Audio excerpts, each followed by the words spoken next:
श्री शिवाय नमस्तुभ्यं हर हर महादेव। श्री शिवाय नमस्तुभ्यं हर हर महादेव।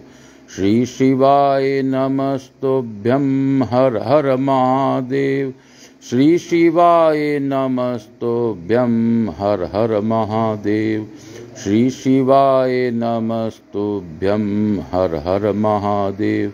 श्री शिवाय नमस्तुभ्यं हर हर महादेव।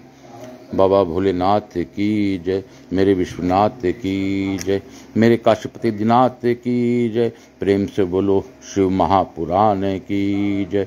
हे बाबा, आप ही मुझसे पढ़वा लीजिए, आप ही पढ़ लीजिए, मेरे रूप में आप ही पढ़ लीजिए।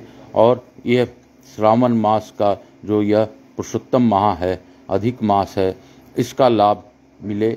जगत का कल्याण हो, विश्व का कल्याण हो और सभी का कष्टों को आप तारें बाबा। आप प्रारब्ध अनुसार देने वाले हैं, लेकिन कर्म के फल को आप ही बदल सकते हैं बाबा। आपके ही बदलाव से लोगों में सब कष्टों की कमी होती है।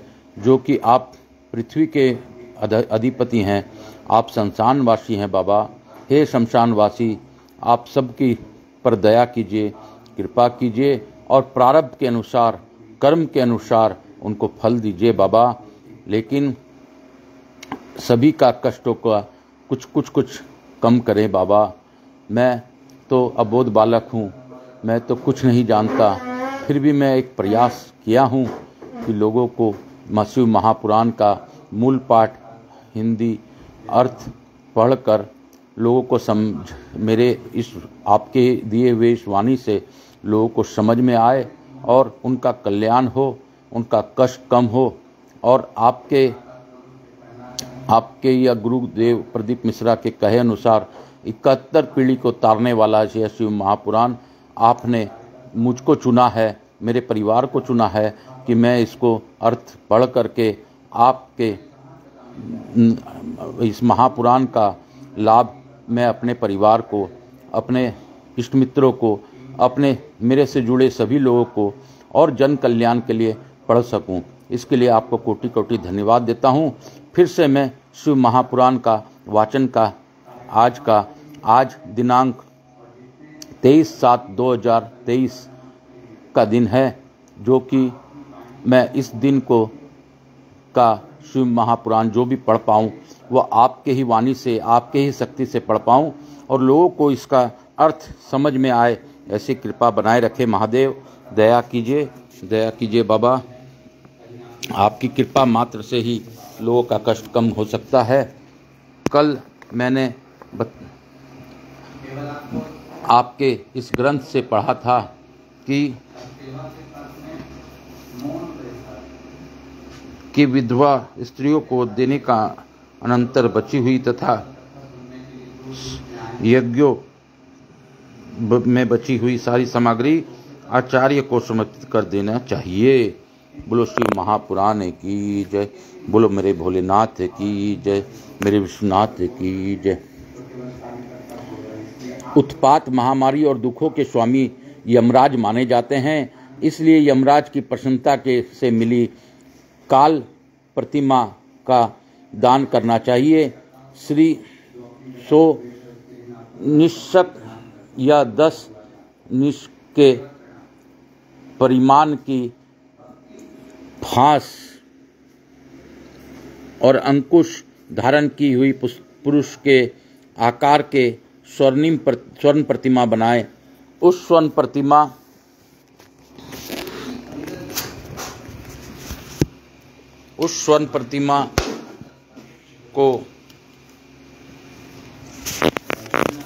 प्रतिमा का दक्षिणा सहित दान करना चाहिए।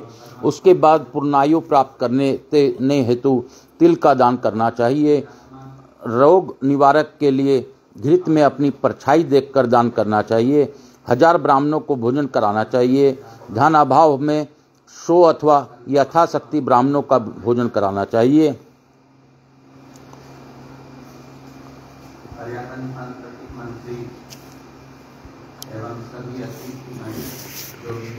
रोग निवारक करना चाहिए। 1000 भोजन करना। भूत आदि की शांति के लिए भैरव की महापूजा करें।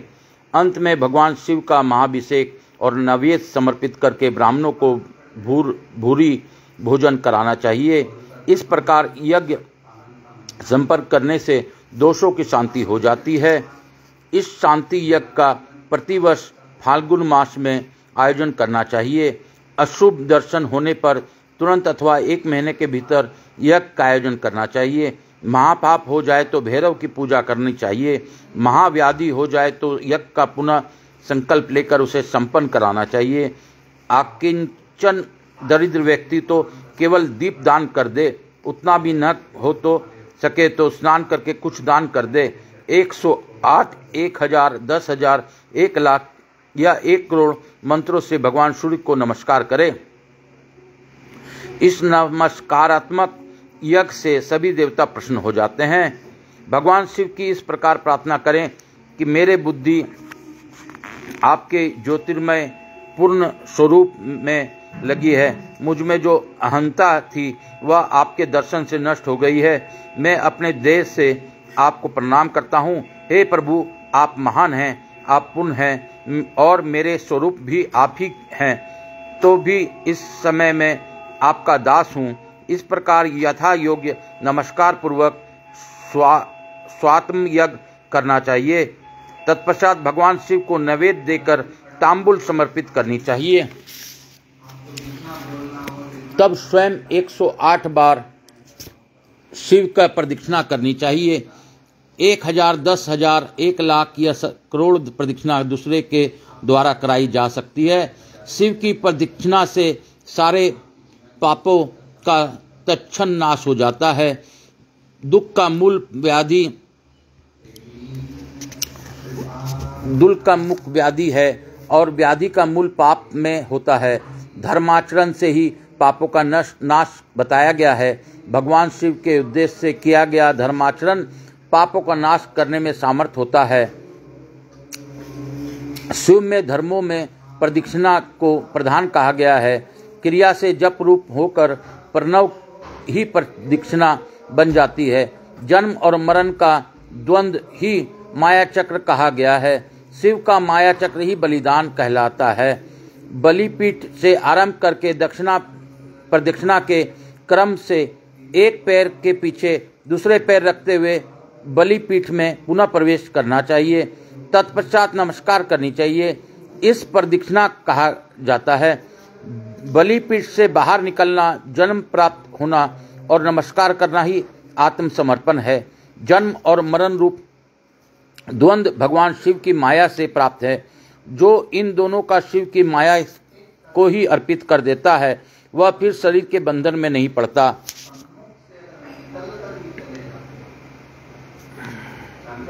जब तक शरीर रहता है तब तक जो क्रिया ही अधीन है वह जीव ब्रद कहलाता है।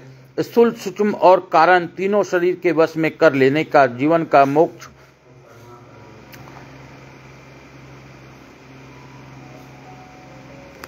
जीव का मोक्ष हो जाता है, ऐसा ज्ञानी पुरुषों का कथन है। माया चक्र के निर्माता भगवान शिव ही परम कारण हैं। वे अपनी माया के लिए दिए हुए द्वंद्व का स्वयं ही परिमार्जन करते हैं। अतः शिव के द्वारा कल्पित हुआ द्वंद्व उन्हीं को समर्पित कर देना चाहिए।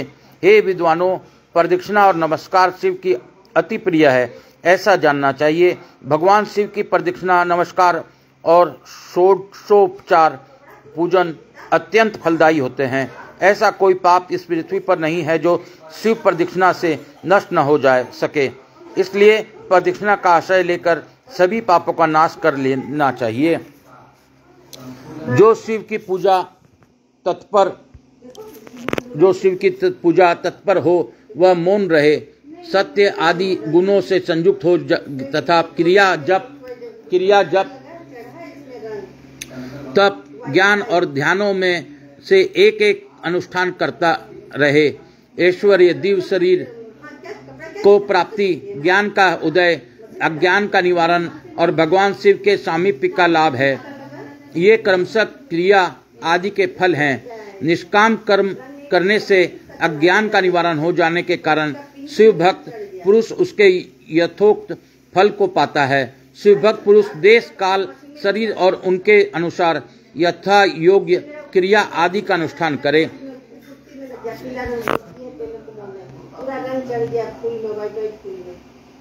उस दिन वो डाल दी थी ना कलर वाला रंग चढ़ गया, इसमें भी रंग लगा हुआ है पिंक कलर में, पिंक कलर चमक रहा था। क्यों डिस्टर्ब करती है बीच में? इधर आके बात करके उधर कर लो।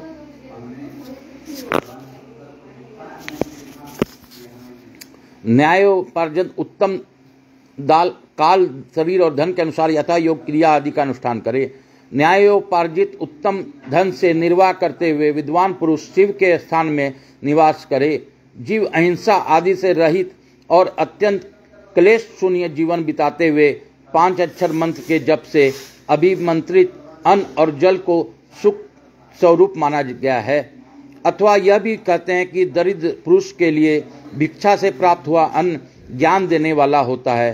शिव भक्त को भिक्षान्न प्राप्त हो तो वह शिव भक्ति को बढ़ाने वाला होता है। शिव योगी पुरुष भिक्षान्न को शंभु सत्र कहते हैं। जिस किसी भी उपाय से जहाँ कहीं भी भूतल पर शुद्ध अन्न का भोजन करते हुए सदा मौन भाव से रहे और अपने साधन का रहस्य किसी पर प्रकट न करे, भक्तों के समक्ष ही शिव के महात्म्य को प्रकाशित करे। शिव मंत्र के रहस्य को भगवान शिव ही जानते हैं, दूसरा कोई नहीं जान पाता। शिव भक्त को सदा शिवलिंग के आश्रित होकर वास करना चाहिए। हे ब्राह्मणों, शिवलिंग श्रेय के प्रभावी से वह भक्त भी शिवरूप ही हो जाता है। चरलिंग की पूजा करने से वह क्रमशः अवश्य ही मुक्त हो जाता है। महर्षि व्यास ने पूर्व काल में जो कहा था और मैंने जैसे सुना था, उस सब साध्य और साधन का संक्षेप में मैंने वर्णन कर दिया। आप सबका कल्याण हो और भगवान शिव की आपकी दृढ़ भक्ति बनी रहे। जो मनुष्य इस अध्याय का पाठ करता है अथवा जो इसे सुनता है, हे विज्ञ जनों, वह भगवान शिव की कृपा से शिव ज्ञान को प्राप्त कर लेता है। बोलो शंकर भगवान की जय। इति श्री शिव महापुराणे प्रथम आया विशेश्वर संहिताया साध्य साधन खंडे शिवलिंग महात्म वर्णम नाम षष्ठोदस्याय 10वां अध्याय। बोलो शंकर भगवान की जय। मेरे भोलेनाथ की जय, मेरे विश्वनाथ की जय, काशीपति नाथ की जय, देवघर वाले मनोकामना लिंग वाले बाबा भोलेनाथ की जय। ओम नमो शिवाय, हरि ओम नमः शिवाय, हर हर भोले नमः शिवाय। शिव रामेश्वराय, शिव रामेश्वराय, हर हर भोले नमः शिवाय। श्री शिवाय नमस्तुभ्यं, श्री शिवाय नमस्तुभ्यं, श्री शिवाय नमस्तुभ्यं, श्री शिवाय नमस्तुभ्यं, श्री शिवाय नमस्तुभ्यं। ऋषिगण बोले, हे सूत जी, आप चिरंजीवी हैं हो, आप धन्य हैं जो परम शिव भक्त हैं। आगामी शुभ फल का देने वाले शिवलिंग का महिमा सम्यक प्रकार का बताई। अब आप व्यास जी द्वारा वर्णित भगवान शिव के सर्वोत्कृष्ट पार्थिव लिंग का महिमा का वर्णन करें। सूत जी बोले, हे ऋषियों, मैं आप लोग भक्ति और आदर सहित इसका श्रवण करें।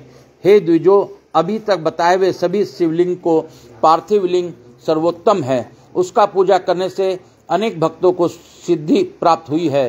हे ब्राह्मणों, ब्रह्मा विष्णु प्रजापति तथा अनेक ऋषियों ने पार्थिव लिंग की पूजा करके अपना संपूर्ण अभीष्ट प्राप्त किया है।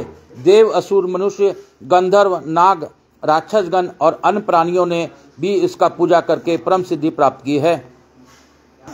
सतयुग में मणिलिंग, त्रेता युग में स्वर्णलिंग, द्वापर युग में पारद लिंग और कलयुग में पार्थिव लिंग को श्रेष्ठ कहा गया है। भगवान शिव को सभी 8 मूर्तियों में पार्थिव मूर्ति श्रेष्ठ है। किसी अन्य द्वारा न पूजी हुई नवनिर्मित पार्थिव मूर्ति की पूजा करने से तपस्या से भी अधिक फल मिलता है। जैसे सभी देवताओं में शंकर श्रेष्ठ और ज्येष्ठ और श्रेष्ठ कहे जाते हैं, उसी प्रकार सभी लिंग मूर्तियों में पार्थिव लिंग श्रेष्ठ कहा जाता है। जैसे सभी नदियों में गंगा ज्येष्ठ और श्रेष्ठ कही जाती है, वैसे ही सभी लिंग मूर्तियों में पार्थिव लिंग श्रेष्ठ कहा जाता है। जैसे सभी मंत्रों में प्रणव ओम महान कहा गया है, उसी प्रकार शिव का यह पार्थिव लिंग श्रेष्ठ आराध्य तथा पूजनीय होता है। जैसे सभी वर्णों में ब्राह्मण श्रेष्ठ कहा जाता है, उसी प्रकार सभी लिंग मूर्तियों में पार्थिव लिंग श्रेष्ठ कहा जाता है। जैसे सभी पुरियों में काशी को श्रेष्ठम कहा गया है, वैसे ही सभी शिवलिंग में पार्थिव लिंग श्रेष्ठ कहा जाता है। जैसे सभी व्रतों में शिवरात्रि का व्रत सर्वोपरि है, उसी प्रकार सभी शिवलिंगों में पार्थिव लिंग सर्वश्रेष्ठ कहा जाता है। जैसे सभी देवियों में सेवी शक्ति प्रधान मानी जाती है, उसी प्रकार सभी शिवलिंग में पार्थिव लिंग प्रधान माना जाता है। जो पार्थिव लिंग का निर्माण करने के बाद किसी अन्य देवता की पूजा करता है, उसकी वह पूजा तथा स्नान दान आदि की क्रिया व्यर्थ हो जाती है। पार्थिव पूजन अत्यंत पुण्यदायी तथा सब प्रकार से धन्य करने वाला, दीर्घायुष्य देने वाला है। यह तुष्टि पुष्टि और लक्ष्मी प्रदान करने वाला है। अतः श्रेष्ठ साधकों को पूजन अवश्य करनी चाहिए। उपलब्ध उपचारों से मुक्ति श्रद्धा पूर्वक पार्थिव लिंग का पूजन करना चाहिए। यह सभी कामनाओं की सिद्धि देने वाला है। जो सुंदर वेदी सहित पार्थिव लिंग का निर्माण करके उसकी पूजा करता है, वह इस लोक में धन धान्य से संपन्न होकर अंत में रुद्र लोक को प्राप्त करता है। जो पार्थिव लिंग का निर्माण करके बिल्व पत्रों से 11 वर्ष तक उसका त्रिकाल पूजन करता है, उसके पुण्य फल को सुनिए। वह अपने इसी शरीर में रुद्र लोक में प्रतिष्ठा प्राप्त करता है। उसके दर्शन और स्पर्श से मनुष्यों के सभी पाप नष्ट हो जाते हैं। वह जीवन मुक्त ज्ञानी और शिव स्वरूप है, इसमें संशय नहीं है। उसके दर्शन मात्र से भोग और मोक्ष को प्राप्ति होती है। जो पार्थिव शिवलिंग का निर्माण करके जीवन पर्यंत नित्य उसका पूजा करता है, वह शिवलोक प्राप्त करता है। वह असंख्य वर्षों तक भगवान शिव के सानिध्य में शिवलोक में वास करता है और कोई कामना शेष रहने पर वह भारतवर्ष में सम्राट बनता है। जो निष्काम भाव से नित्य उत्तम पार्थिव लिंग का पूजन करता है, वह सदा के लिए शिवलोक में वास करता है और शिव सायुज्य होकर को प्राप्त लेता है। यदि ब्राह्मण पार्थिव शिवलिंग का पूजन नहीं करता है, तो वह अत्यंत दारुण शूलप्रोत नामक घोर नरक में जाता है। किसी भी विधि से सुंदर पार्थिव लिंग का निर्माण करना चाहिए, किंतु उसके पंचसूत्र विधान नहीं करना चाहिए। उसी अखंड रूप में बनाना चाहिए, खंडित रूप में नहीं। खंडित लिंग का निर्माण करने वाला पूजा का फल नहीं प्राप्त करता है। मणिलिंग, स्वर्णलिंग, पारद लिंग, सप्टिक लिंग, पुष्पराग लिंग और पार्थिव लिंग को अखंड ही बनाना चाहिए। अखंड लिंग चरलिंग होता है और जो खंड वाला अचर लिंग कहा गया है। इस प्रकार चर और अचर लिंग का यह खंड अखंड विधान कहा गया है। स्थावर लिंग में वेदिका भगवती महाविद्या का रूप है और लिंग भगवान महेश्वर का स्वरूप है। इसलिए स्थावर अचर लिंगों में वेदिका युक्त द्विखंड लिंग ही श्रेष्ठ माना गया है। द्विखंड वेदिक का युक्त स्थावर लिंग का विधान पूर्वक निर्माण करना चाहिए। शिव सिद्धांत के जानने वाले ने अखंड लिंग को जंगम चर लिंग माना है। अज्ञानतावश ही कुछ लोग चर लिंग को ही 2 खंडों में वेद का और लिंग बना लेते हैं। शास्त्रों का जानने वाला सिद्धांतर्मर्ग मुनिजन ऐसा नहीं करते। जो मूढ़ जन अचर लिंग को अखंड तथा चरलिंग को द्विखंड रूप में बनाते हैं, उन्हें शिव पूजा का फल नहीं प्राप्त होता है। इसलिए अत्यंत प्रसन्नता पूर्वक शास्त्रोक्त विधि से चरलिंग को अखंड तथा अचरलिंग को द्विखंड बनाना चाहिए। अखंड चरलिंग में की गई पूजा से संपूर्ण फल की प्राप्ति होती है। द्विखंड चरलिंग की पूजा से महान अनिष्ट कर कही गई है। उसी प्रकार अखंड अचरलिंग की पूजा से कामना सिद्ध नहीं होती, इसमें तो अनिष्ट प्राप्त होता है, ऐसा शास्त्रज्ञ विद्वानों ने कहा है। इति श्री शिव महापुराणे प्रथम आया शिव विशेश्वर संहिताया साध्य साधन खंडे पार्थिव लिंग पूजन महात्म्य वर्णन नामेकित नौ विशोध अध्याय। इस प्रकार श्री शिव महापुराण के अंतर्गत प्रथम विशेश्वर संहिता के साध्य साधन खंड में पार्थिव शिवलिंग की पूजा का महात्म्य वर्णन नामक 19वां अध्याय पूर्ण हुआ। बोलो शंकर भगवान की जय, बोलो मेरे भोलेनाथ की जय, मेरे विश्वनाथ की जय, मेरे काशीपति नाथ की जय, देवघर वाले बाबा की जय, बासुकीनाथ की जय, समस्त ज्योतिर्लिंग भगवान की जय, पशुपति नाथ की जय। हर हर महादेव। इस पाठ से 19वां अध्याय जो अभी मैंने पढ़ा, उससे मुझे जो समझ में आया मैं बताता हूँ। आप प्रयास करें पार्थिव शिवलिंग बनाने का। पार्थिव शिवलिंग उसको कहते हैं जो अपने हाथों से मिट्टी द्वारा बनाया जाता है। उसकी पूजा करके यथोचित पूजा करने के बाद उसका विसर्जन कर देना चाहिए, उसको रखना नहीं चाहिए। और विसर्जन कर उसकी पूजा करने से अखंड लाभ, लाखों लाभ और उस सबसे ज़्यादा लाभ मिलता है, ऐसा इस कथा में बताया गया है। तो प्रयास करें अपने जीवन में पार्थिव लिंग बनाकर पूजन करने का। पार्थिव लिंग का बहुत ही लाभ है। हर हर महादेव। आगे की कथा इस प्रकार है, जो कि 20वां अध्याय है। पार्थिव शिवलिंग के निर्माण की रीति तथा वेद मंत्रों द्वारा उसके पूजन की विस्तृत एवं संक्षिप्त विधि का वर्णन। बोलो शंकर भगवान की जय। सूत जी बोले, हे महर्षियों, अब मैं वैदिक क्रम के प्रति श्रद्धा भक्ति रखने वाले लोगों को लिए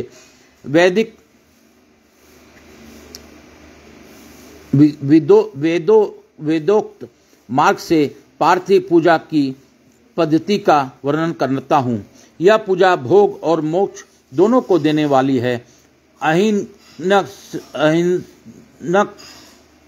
सूत्रों में बताई हुई विधि के अनुसार स्नान और संध्योपासना करने के पहले ब्रह्म यज्ञ करे। तत्पश्चात देवताओं, ऋषियों, सनक आदि मनुष्यों और पितरों का तर्पण करे। मनुष्य को चाहिए कि अपने रुचि के अनुसार संपूर्ण नित्य कर्म को पूर्ण करके शिव स्मरण पूर्वक भस्म तथा रुद्राक्ष धारण करे। तत्पश्चात संपूर्ण मनोवांछित फल की सिद्धि के लिए ऊंची भक्ति भावना के साथ उत्तम पार्थिव लिंग की वेदोक्त विधि से भली भांति पूजा करे। नदी या तालाब के किनारे, पर्वत पर, वन में, शिवालय में अथवा और किसी भी पवित्र स्थान में पार्थिव पूजा करने का विधान है। हे ब्राह्मणों, शुद्ध स्थान में निकाली हुई मिट्टी को यत्न पूर्वक लाकर बड़े सावधानी के साथ शिवलिंग का निर्माण करें। ब्राह्मण के लिए श्वेत, क्षत्रिय के लिए लाल, वैश्य के लिए पीली और शूद्र के लिए काली मिट्टी में शिवलिंग बनाने का विधान है। अथवा जहाँ जो मिट्टी मिल जाए उसी से शिवलिंग बनाएं। शिवलिंग बनाने के लिए यत्न पूर्वक मिट्टी का संग्रह करके उस शुभ मूर्तिका को अत्यंत शुद्ध स्थान में रखें। फिर उसकी शुद्धि करके जल से स्नान कर पिंड बना लें और वेदोक्त मार्ग से धीरे धीरे सुंदर पार्थिव लिंग की रचना करें। तत्पश्चात भोग और मोक्ष रूप फल की प्राप्ति के लिए भक्ति पूर्वक उसकी पूजा करें। उस पार्थिव लिंग के पूजन की जो विधि है उसे मैं विधान पूर्वक बता रहा हूँ, आप लोग सुनिए। ओम नमः शिवाय, ओम नमः शिवाय, हर हर भोले नमः शिवाय। ओम नमः शिवाय इस मंत्र का उच्चारण करते हुए समस्त पूजन सामग्री का प्रोक्षण करें। उस पर जल छिड़कें। उसके बाद भूर्षि इत्यादि मंत्र से क्षेत्र सिद्धि करें। फिर आपो अस्मान न इस मंत्र से जल का संस्कार करें। उसके बाद नमस्ते रुद्र इस मंत्र के स्फटिक का बांध स्फटिक शिला का घेरा बनाने की बात कही गई है। नमः सांब्यवायम इस मंत्र से क्षेत्र शुद्धि और पंचामृत का प्रोक्षण करें। तत्पश्चात शिव भक्त पुरुष नमः पूर्वक नील ग्रीव्याय मंत्र से शिवलिंग की उत्तम प्रतिष्ठा करे। उसके बाद वैदिक रीति से पूजन कर्म करने वाला उपासक भक्ति पूर्वक एते रुद्राव इस मंत्र से रमणीय आसन दें। मानो महंतम इस मंत्र से आह्वान करें। यत ते रुद्र इस मंत्र से भगवान शिव को आसन पर समासीन करें। यामीशुम इस मंत्र से शिव के अंगों में न्यास करें। अर्ध वोचत इस मंत्र से प्रेम पूर्वक अधिवासन करें। अशो यस्तोमो इस मंत्र से शिवलिंग के इष्ट देवता का शिव का न्यास करें। अशो यो व प्रति इस पर मंत्र से ऊपर स्वर्ण देवताओं के समीप गमन करें। इसके बाद नमोस्तु नीलग्रीवाय इस मंत्र से इंद्रदेव के पाद समर्पित करें। रुद्र गायत्री से अर्घ्य दें। त्र्यंबकम मंत्र से आचमन कराएं। पय पृथ्वी व्यास इस मंत्र से दुग्ध स्नान कराएं। दुधिका करानो वनो इस मंत्र से दधि स्नान कराएं। घृतम घृत पावा इस मंत्र से घृत स्नान कराएं। मधु वार्ता मधु नमक्तम मधु मानो इस तीनों ऋचाओं में इन तीनों ऋचाओं में मधु स्नान और शंकरा स्नान कराएं। इन दुग्ध आदि 5 वस्तुओं के पंचामृत कहते हैं अथवा पाद समर्पण के लिए कहे गए नमोस्तु नीलग्रीवायम इत्यादि मंत्र द्वारा पंचामृत में स्नान कराएं। तदंतर मां नस्तो के इस मंत्र से प्रेम पूर्वक भगवान शिव को कटिबंध अर्पित करें। नमो घृष्णवे इस मंत्र से उच्चारण करके आराध्य देवताओं को उत्तरीय धारण कराएं। यह ते हेतीय इत्यादि 4 ऋचाओं से को पढ़कर वेदज्ञ भक्त प्रेम से विधि पूर्वक भगवान शिव के लिए वस्त्र एवं यज्ञोपवीत समर्पित करें। इसके बाद नमः स्वयंभ नमः स्वयं इत्यादि मंत्र को पढ़कर शुद्ध बुद्धि वाला भक्त पुरुष भगवान को प्रेम पूर्वक गंध सुगंधित चंदन और एवं रोली चढ़ाए। नमस्ते भ्यो इस मंत्र से अक्षत अर्पित करें। नमः पर्याय इस मंत्र से फूल चढ़ाएं। नमः प्रणाया इस मंत्र से बिलपत्र समर्पित करें। नमः कपादिने च इत्यादि मंत्र से विधि पूर्वक धूप दें। नमः आश्वे इस ऋचा से शास्त्रोक्त विधि के अनुसार दीप निवेदित करें। तत्पश्चात हाथ धोकर नमः ज्येष्ठाय इस मंत्र से उत्तम निवेद अर्पित करें। फिर पूर्वोक्त त्र्यंबकम मंत्र से आचमन कराएं। ऐसा कहा गया है इमा रुद्राय इस ऋचा से फल समर्पण करें। फिर नमः व्रज्याय इस मंत्र से भगवान शिव को अपना सब कुछ समर्पित कर दें। तदंतर मां नो महांतम तथा मां नस्तके इस पूर्वोक्त 2 मंत्रों द्वारा केवल अक्षतों से 11 रुद्रों का पूजन करें। फिर हिन्न गर्भाय इत्यादि मंत्र से जो 3 ऋचाओं में रूप में पठित है दक्षिणा चढ़ाएं। देवस्तवाम इस मंत्र से विद्वान पुरुष आराध्य देव का अभिषेक करें। दीप के लिए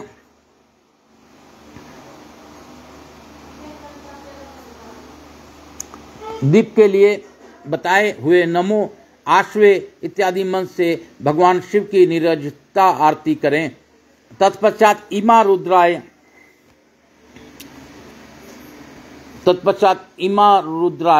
इत्यादि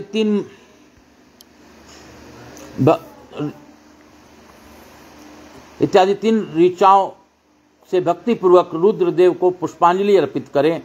मानो महानतम इस मंत्र से विज्ञ उपासक पूजनीय देवता की परिक्रमा करें। फिर उत्तम बुद्धि वाला उपासक मानस्तो के इस मंत्र से भगवान की साष्टांग प्रणाम करें। एसम ते इस मंत्र से शिव मुद्रा का प्रदर्शन करें। यतो यत इस मंत्र से अभय नामक मुद्रा का, त्रयंबकम नाम मंत्र से ज्ञान नामक मुद्रा का नाम तथा नम सेना इत्यादि मंत्र से महामुद्रा का मंत्र प्रदर्शन करें। नमो गोभ्य इस ऋचा द्वारा धेनु मुद्रा दिखाएं। इस तरह 5 मुद्राओं का प्रदर्शन करके शिव स्वाबंदी मंत्रों का जप करें अथवा वेदज्ञ पुरुष शतरुद्रीय मंत्र की आवृत्ति करें। तत्पश्चात वेदज्ञ पुरुष पंचांग पाठ करें। तदनुसार देवा गातु इत्यादि मंत्र से भगवान शंकर का विसर्जन करें। इस प्रकार शिव पूजा की वैदिक विधि का विस्तार से प्रतिपादन किया गया। हे महर्षियों, अब संक्षेप में पार्थिव पूजन की वैदिक विधि को सुनो। सधो जातम इस ऋचा से पार्थिव लिंग बनाने के लिए मिट्टी ले आए। वाम देवाय इस मंत्र को पढ़कर इसमें जल डालें। जब मिट्टी सन कर तैयार हो जाए तब अघोर मंत्र से लिंग निर्माण करें। फिर तत्पुरुषाय इस मंत्र से उसमें भगवान शिव का विधिवत आह्वान करें। तदंतर ईशानम इस मंत्र से भगवान शिव के वेद पर स्थापित करें। इनके सिवाय अन्य सब विधानों का भी शुद्ध बुद्धि वाला उपासक संक्षेप में ही संपन्न करे। इसके बाद विद्वान पुरुष पांचाक्षर मंत्रों से अथवा गुरु के द्वारा दिए हुए अन्य किसी शिव संबंधी मंत्र से 16 उपचारों द्वारा विधिवत पूजन करें अथवा भावाय भावनाशय महादेवाय धीमहि उग्राय उग्रनाशाय सवाराय शशि मोलाने इस मंत्र द्वारा विद्वान उपासक भगवान शंकर की पूजा करे। वह भ्रम छोड़कर उत्तम भक्ति के शिव आराधना करे, क्योंकि भगवान शिव भक्ति से ही मनोवांछित फल देते हैं। हे ब्राह्मणों, यह जो वैदिक विधि पूजन का क्रम बताया गया है, इसका पूर्ण रूप से आदर करना चाहता हुआ मैं पूजा की एक दूसरी विधि भी बता रहा हूँ, जो उत्तम होने के साथ ही सर्वसाधारण के लिए उपयोगी है। मुनिवरों, पार्थिव लिंग की पूजा भगवान शिव के नामों से बताई गई है। वह पूजा संपूर्ण अभिष्टों को देने वाला है। मैं उसे बताता हूँ, सुनो। हर महेश्वर, शंभु, शूलपाणी, पिनाक, धक, शिव पशुपति और महादेव, ये क्रमशः शिव के 8 नाम कहे गए हैं। इसमें से प्रथम नाम के द्वारा अर्थात ओम हराय नमः का उच्चारण करके पार्थिव लिंग बनाने का लिए मिट्टी लाए। दूसरे नाम अर्थात ओम महेश्वराय नमः का उच्चारण करके लिंग निर्माण करे। फिर ओम संभवे नमः बोलकर इस पार्थिव लिंग की प्रतिष्ठा करे। तत्पश्चात ओम शूलपाणीय नमः कहकर इस पार्थिव लिंग में भगवान शिव का आह्वान करे। ओम पिनाक घृष्य नमः कहकर उस शिवलिंग को नहलाए। ओम शिवाय नमः बोलकर उसकी पूजा करे।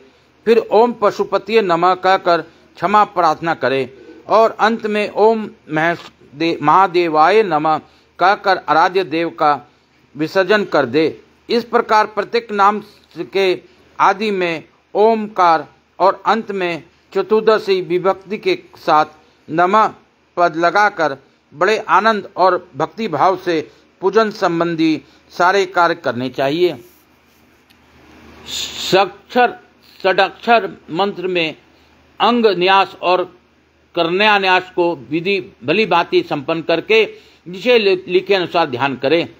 कैलाश पर्वत पर एक सुंदर सिंहासन के मध्य भाग में विराजमान सनद आदि भक्तों से पूजित, भक्तों के दुख रूप दावान नल को नष्ट कर देने वाला अप्रमेय उमा के साथ समासीन तथा विश्व के भूषणा स्वरूप भगवान शिव का चिंतन करना चाहिए। भगवान महेश्वर का प्रतिदिन इस प्रकार ध्यान करें। उसके अंग कांति चांदी के पर्वत के भांति गौर है। वे अपने मस्तक पर मनोहर चंद्रमा को मुकुट धारण करते हैं।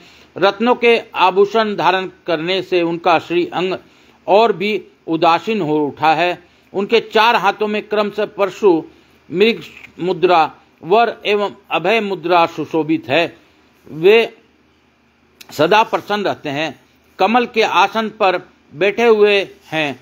देवता लोग चारों ओर खड़े होकर उनकी स्तुति कर रहे हैं। उन्होंने वस्त्र के रूप में व्याघ्र चर्म धारण कर रखा है। वे इस विश्व के आदि हैं, बीज कारण रूप हैं, सबका समस्त भय हर लेने वाले हैं। उनके 5 मुख हैं, प्रत्येक मुखमंडल में 3-3 नेत्र हैं। इस प्रकार ध्यान करके तथा उत्तम पार्थिव लिंग का पूजन करके गुरु के दिए हुए पांचाक्षर मंत्र का विधि पूर्वक जप करें। हे विप्रवरो, विद्वान पुरुष को चाहिए कि वे देवेश्वर शिव को प्रणाम करते हुए नाना प्रकार के स्तुतियों द्वारा उनका सत्वन करें तथा सतरुद्रीय यजुः 16वें अध्याय के मंत्रों का पाठ करें। तत्पश्चात अंजलि में अक्षत और फूल लेकर उत्तम भक्ति भाव से निम्नांकित मंत्रों के पढ़ते हुए प्रेम और प्रसन्न के साथ भगवान शंकर के इस प्रकार प्रार्थना करें। सबको सुख देने वाले हे कृपा निधान, हे भूतनाथ, हे शिव, मैं आपका हूँ। आपके गुणों में ही मेरा प्राण है बसते हैं, अथवा आपके गुण ही मेरे प्राण हैं। मेरे जीवन सर्वस्व हैं। मेरा चित्त सदा आपके ही चिंतन में जीवन सर्वस्व है। मेरा चित्त सदा आपके ही चिंतन में लगा हुआ है। यह जानकर मुझ पर प्रसन्न होइए।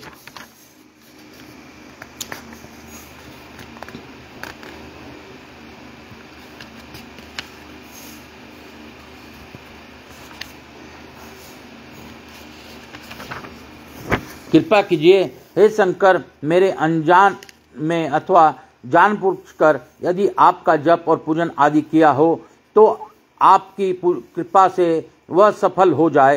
हे गौरीनाथ, मैं इस समय महान पापी हूँ और आप सदा से ही परम महान पतित पावन हैं। इस बात का विचार करके आप जैसा चाहें वैसा करें।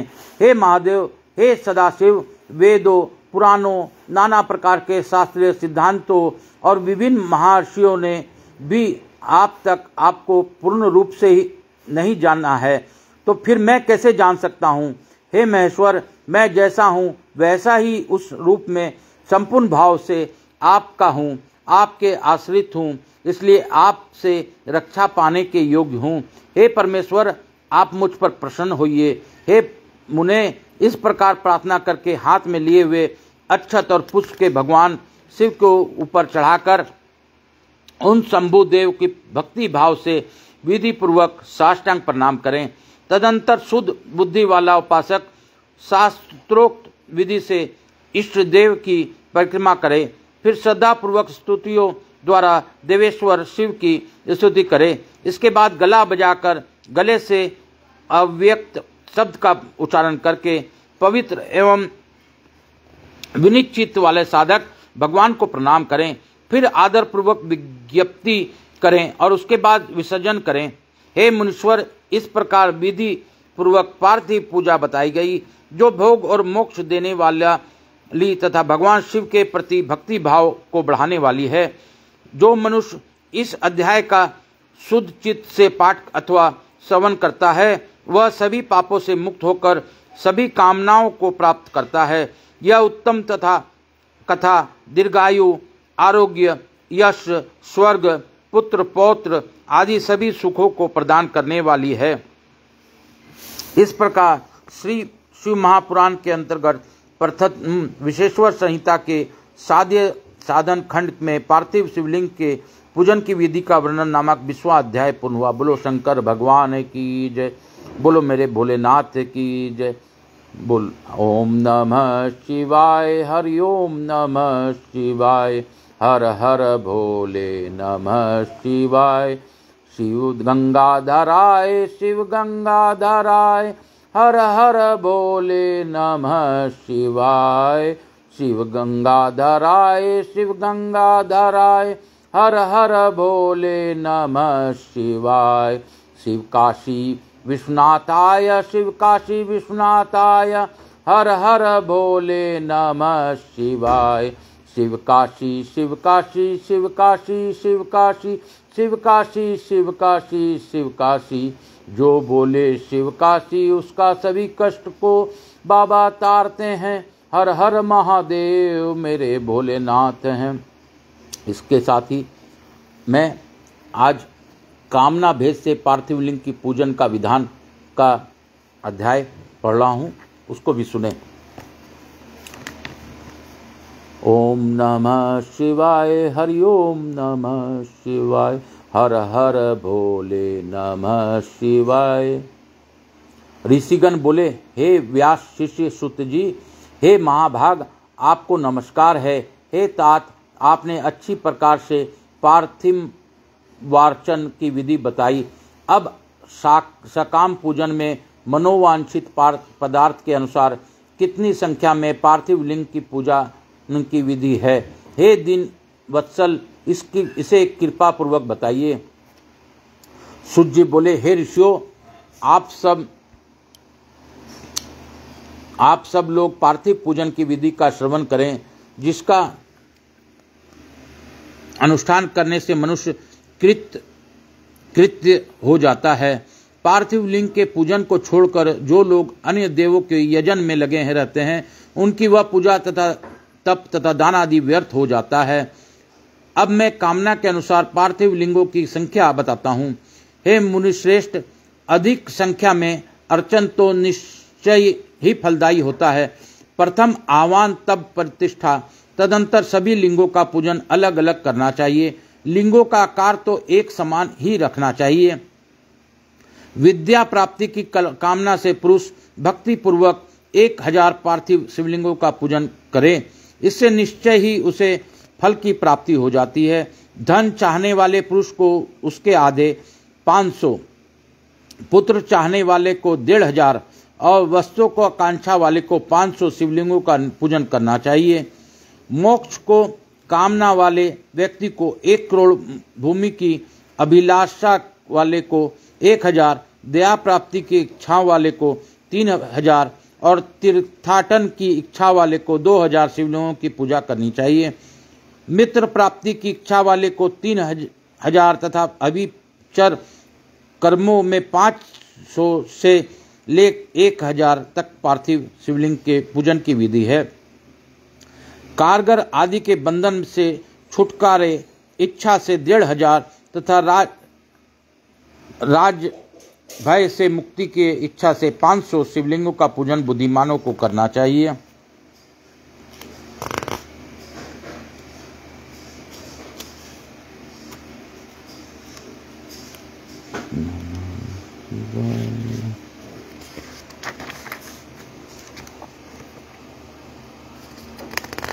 चोर आदि संकट से बचने के लिए 200 और डाकनी आदि से भय से मुक्ति के हेतु 500 पार्थिव शिवलिंगों का पूजन बताया गया है।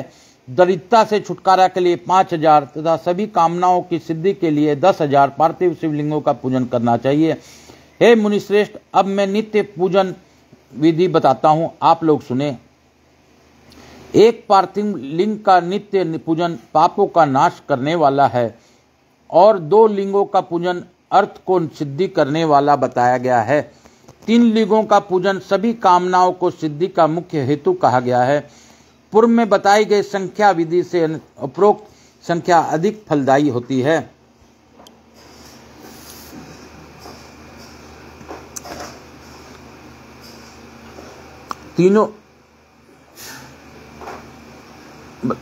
संख्या विधि से भी अतिरिक्त संख्या अधिक फलदायी होती है। अन्य मुनियों के मत से संख्या का जो अंतर है वह भी अब बताता हूँ। बुद्धिमान मनुष्य 10,000 पार्थिव शिवलिंगों का अर्चन करके महान राजभय से मुक्त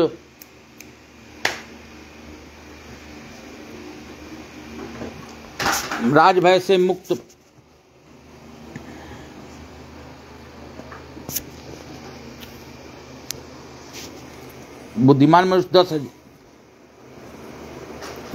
मनुष्य 10,000 पार्थिव शिवलिंग का अर्चन करके महान राजभय से भी मुक्त होकर निर्भय हो जाता है। कारगर आदि से छूटने के लिए 10,000 लिंगों का अर्चना करना चाहिए और डाकनी आदि से भय से छूटने के लिए 7,000 लिंगार्चन करना चाहिए। पुत्रहीन पुरुष 55,000 लिंगार्चन करे। कन्या संतान की प्राप्ति 10,000 लिंगार्चन से ही हो जाती है। 10,000 लिंगार्चन से विष्णु आदि देवों को समान ऐश्वर्य प्राप्त हो जाता है। 10 लाख शिवलिंगार्चन से अतुल संपत्ति प्राप्त हो जाती है। जो मनुष्य पृथ्वी पर 1 करोड़ शिवलिंगों का अर्चन कर लेता है वह तो शिव रूप ही हो जाता है, इसमें संदेह नहीं करना चाहिए। पार्थिव पूजा करोड़ों यज्ञों का फल प्रदान करने वाली है, इसलिए सकाम भक्तों के लिए यह भोग और मोक्ष दोनों प्रदान करती है। जिस मनुष्य का समय रोज बिना लिंगार्चन के व्यतीत होता है उस दुराचारी तथा दुष्ट आत्मा व्यक्ति की महान हानि होती है। एक और सारे दान विधिवत व्रत तीर्थ नियम और यज्ञ हैं तथा उसके समकक्ष दूसरे और पार्थिव शिवलिंगों का पूजन माना गया है। कलयुग में तो जैसा श्रेष्ठ लिंगार्चन दिखाई देता है वैसा अन्य कोई साधन नहीं है। यह समस्त शास्त्रों का निश्चित सिद्धांत है। शिवलिंग भोग और मोक्ष देने वाला है तथा विविध आपदाओं का निवारण करने वाला है। इसका नित्य अर्चन करके मनुष्य शिवासायुज प्राप्त कर लेता है।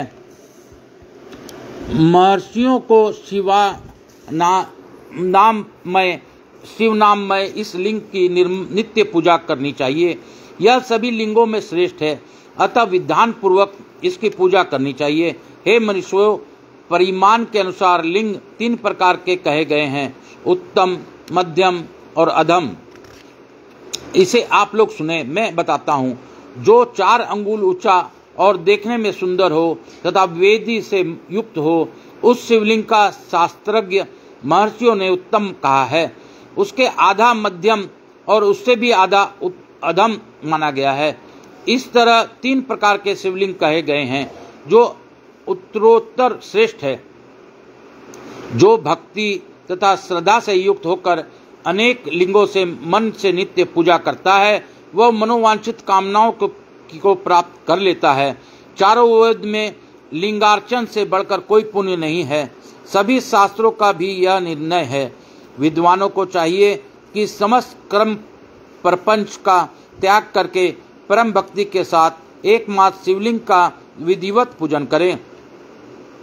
केवल शिवलिंग की पूजा हो जाने पर समग्र चराचर जगत की पूजा हो जाती है। संसार सागर में डूबे हुए लोगों के तरने का अन्य कोई साधन नहीं है। अज्ञान रूपी अंधकार से अंधे हुए तथा विषय वासनाओं में आसक्त चित्त वाले लोगों के लिए इस जगत में भाव सागर से पार होने हेतु लिंगार्चन के अतिरिक्त अन्य कोई नौका नहीं है। ब्रह्मा, विष्णु आदि देवता, मुनिगण, यज्ञ, राक्षस, गंधर्व, चारण, सिद्धजन, दैत्य, दानव, शेष आदि नाग, गरुड़ आदि पंछी, प्रजापति, मनु, किन्नर और मानव समस्त साथ पूजा करके अपने मंत्र से स्थित उन पर समस्त अभीष्ट कामनाओं को प्राप्त कर चुके हैं। ब्राह्मण, क्षत्रिय, वैश्य, शूद्र अथवा विलोम संस्कर कोई भी क्यों न हो वह अपने अधिकार के अनुसार वैदिक अथवा तांत्रिक मन से सदा आदर पूर्वक शिवलिंग की पूजा करे। हे ब्राह्मणों, हे महर्षियों, अधिक कहने से क्या लाभ। शिवलिंग की पूजा करने से में स्त्रियों का तथा अन्य सब लोगों का भी अधिकार है। द्विजों के लिए वैदिक पद्धति से ही शिवलिंग की पूजा श्रेष्ठ है, परंतु अन्य लोगों के लिए वैदिक मार्ग से पूजा करने की सम्मति नहीं है। वेदज्ञ द्विजों की वैदिक मार्ग से ही पूजा करना चाहिए, अन्य मार्ग से भी नहीं। यह भगवान शिव का कथन है। दधीचि गौतम आदि के शाप से जिनका चित्त दग्ध हो गया है, उनके द्विजों को वैदिक कर्म से श्रद्धा नहीं होती। जो मनुष्य वेदों तथा स्मृतियों में कहे हुए सत्कर्मों को अवहेलना करके दूसरे कर्म को करने लगते हैं, उसका मनोरथ कभी सफल नहीं होता। इस प्रकार विधि पूर्वक भगवान शंकर का नवेदांत पूजन करके उनकी त्रिभुवनमयी 8 मूर्तियों का भी वही पूजन करें। पृथ्वी, जल, अग्नि, वायु, आकाश, सूर्य, चंद्रमा तथा यजमान, ये भगवान शंकर के 8 मूर्तियां कही गई है। इन मूर्तियों के साथ साथ सर्व, भव, रुद्र, उग्र, भीम, ईश्वर, महादेव तथा पशुपति, इन नामों का भी अर्चना करें। तदंतर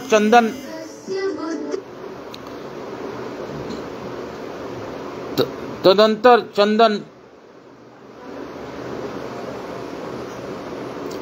अक्षत और बिलपत्र लेकर वहां ईशान आदि के क्रम से भगवान शिव के परिवार का उत्तम भक्ति भाव से पूजन करें। ईशान नंदी, चंड, महाकाल, भृंगी, वृष, स्कंद, कर्पिदीश्वर, सोम तथा शुक्र, ये 10 शिव के परिवार हैं, जो क्रमशः ईशान आदि 10 दिशाओं में पूजनीय है। तत्पश्चात भगवान शिव के समक्ष वीरभद्र का और पीछे कृतिमुख का पूजन करके विधि पूर्वक 11 रुद्रों का पूजा करे। इसके बाद 5 अक्षर मंत्र का जप करके शतरुद्रीय का पाठ तथा नाना प्रकार की स्तुतियां करके शिव पंचांग का पाठ करें। तत्पश्चात परिक्रमा और नमस्कार करके शिवलिंग विसर्जन करें। इस प्रकार मैंने शिव पूजन की संपूर्ण विधि का आदर पूर्वक वर्णन किया। रात्रि में देव कार्य को सदा उत्तराभिमुख होकर ही करना चाहिए। इस प्रकार शिव पूजन भी पवित्र भाव से सदा उत्तराभिमुख होकर ही करना चाहिए उचित है। जहाँ शिवलिंग स्थापित हो उसमें पूर्व दिशा का आश्रय लेकर बैठना या खड़ा नहीं होना चाहिए, क्योंकि वह दिशा भगवान शिव के आगे या सामने पड़ती है। इष्ट देव का सामना रोकना ठीक नहीं है। शिवलिंग में उत्तर दिशा में भी न बैठें, क्योंकि उधर भगवान शिव शंकर का वामंग है, जिसमें शक्ति स्वरूपा देवी उमा विराजमान है। पूजक को शिवलिंग के पश्चिम दिशा में भी नहीं बैठना चाहिए, कि वह आराध्य देव का पुष्ट भाग है। पीछे की ओर से पूजा करना उचित नहीं है। अतः अवशिष्ट दक्षिण दिशा की को ग्राम्य है, उसी का आश्रय लेना चाहिए। तात्पर्य यह है कि शिवलिंग में दक्षिण दिशा में उत्तराभिमुख होकर बैठें और पूजा करें। विद्वान पुरुष को चाहिए कि वह बिना भस्म का त्रिपुंड लगाए, बिना रुद्राक्ष की माला धारण किए तथा विल्व पत्थर का बिना संग्रह किए भगवान शंकर की पूजा न करे। हे मुनीश्वरों, शिव पूजन आरंभ करते समय यदि भस्म न मिले तो मिट्टी से ललाट में त्रिपुंड अवश्य कर लेना चाहिए। बोलो शंकर भगवान की जय, बोलो मेरे भोलेनाथ की जय, मेरे विश्वनाथ की जय, हर हर महादेव। इस प्रकार श्री शिव महापुराण के अंतर्गत प्रथम विशेश्वर संहिता के साध्य साधन खंड में पार्थिव पूजन वर्णन नामक 21वां अध्याय पूर्ण हुआ। बोलो शंकर भगवान की जय, मेरे महादेव की जय, मेरे भोलेनाथ की जय। नमः शिवाय, ओम नमः शिवाय, हर हर भोले नमः शिवाय। शिव सोमनाथाय, शिव सोमनाथाय, हर हर भोले नमः शिवाय। शिव मल्लिकार्जुनाय शिव मल्लिकार्जुनाय हर हर भोले नमः शिवाय। शिव रामेश्वराय शिव रामेश्वराय हर हर भोले नमः शिवाय। शिव केदारनाथाय शिव केदारनाथाय हर हर भोले नमः शिवाय।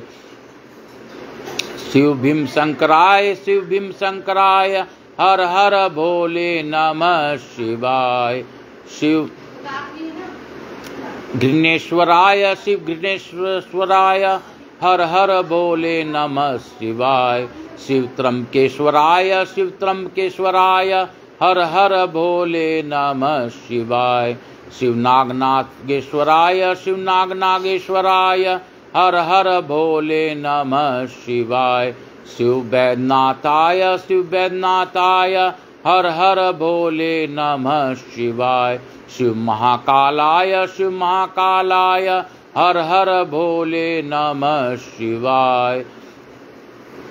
शिव काशी विश्वनाथाय हर हर भोले नमः शिवाय। हर हर भोले नमः शिवाय। एतानि 12 ज्योतिर्लिंग नाम में संपूर्णम। आज का पाठ मैं यहीं पर विराम देता हूँ और कल पुनः प्रयास करूँगा पाठ करने का। मुझसे अगर कोई पढ़ने में त्रुटि हुई हो, हे भोलेनाथ मुझे क्षमा करें और आप अपना बच्चा जानकर मुझसे इस त्रुटि को आगे सुधरवा लें और इसका ऐसा कृपा करें कि सभी को इसका समझ में आए। और चूँकि आपने 71 पीढ़ी तारने का आपने ये शिव महापुराण के लोगों का कहा है, तो मेरे साथ मेरे सभी संबंधित व्यक्तियों का, सुनने वालों का 71 पीढ़ी तरे और उनकी मनोकामना, वांछित मनोकामना इसके सुनने मात्र से आप उनको प्रदान करें। क्योंकि बाबा भोलेनाथ आपका ऐसा गुरुदेव प्रदीप मिश्रा जी ने बताया है कि अगर आप इस पीपल वृक्ष या आप महापुराण के कैलाश में बैठकर सुनते हैं तो यह फल सबको मिलता है। तो इसे भी कैलाश ही मानकर जो सुनने वाले लोग हैं उनको उसका फलदायी प्रदान करें। और इसके बाद लगभग 30 साल के बाद यह पुरुषोत्तम माह में श्रावण मास पड़ रहा है। यह उत्तम माह है भगवान शिव के सामीप्य जाने का। आप प्रयास करें कि लोग इसे सुन सकें, लोगों का इस पर रुझान बढ़े और लोगों को यह मूल पाठ से लाभ मिले। हर हर महादेव। श्री शिवाय नमस्तुभ्यम। हर हर महादेव। श्री शिवाय नमस्तुभ्यम। हर हर महादेव। श्री शिवाय नमस्तुभ्यम। हर हर महादेव। श्री शिवाय नमस्तुभ्यम। हर हर महादेव। श्री शिवाय नमस्तुभ्यम। हर हर महादेव। श्री शिवाय नमस्तुभ्यम। हर हर महादेव। श्री शिवाय नमस्तुभ्यम। हर हर महादेव। श्री शिवाय नमस्तुभ्यम। हर हर महादेव। हे बाबा, आज के दिन मेरे छोटे भाई विक्रम का भी इस देह अवतरण दिन है। उसको भी आप कष्टों से मुक्ति करें, प्रदान करें और उस पर भी कृपा बनाए रखें। हर हर महादेव। श्री शिवाय नमस्तुभ्यम। हर हर महादेव।